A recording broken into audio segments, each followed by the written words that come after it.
may basag kotse, may basag bus din. Yan ang nangyari sa isang tourist bus na biniktima ng lalaking nag-ala Spider-Man pa.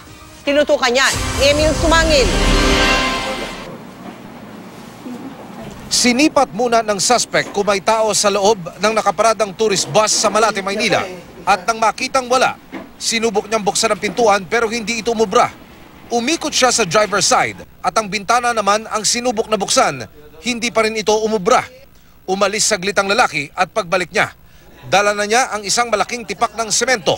Pinukpok niya ito sa bintana at nang mabasag, nag-ala Spider-Man na. Inilusot ang buong katawan sa butas, saka tinangay ang sling bag na nakita niya sa dashboard ng bus. Pero nakatunog ang gwardya na nasa kaharap na establishmento.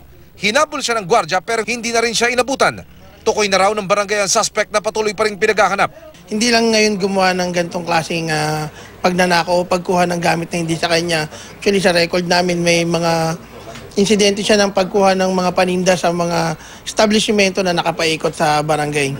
Kahit nga broad daylight, tumitira sila kasi gawa ng pangangailangan.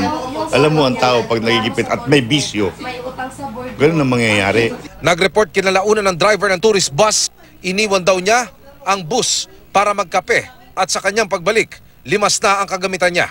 Yung mga paper bill, almost 5,000 more or less. Tapos may mga coins pa raw, yun ang hindi nabilang. Malaking bagay ho sa bus driver to. Siyempre, may malaking kita yun, maghapon na siguro niya kita yun eh.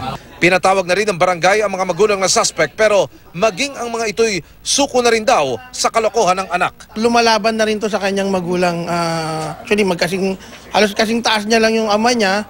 Sa isang pagkakataon na sinaway siya, pinagtangkaan niya pa itong paluin ng bato. Emil Sumangil, nakatutok 24 oras.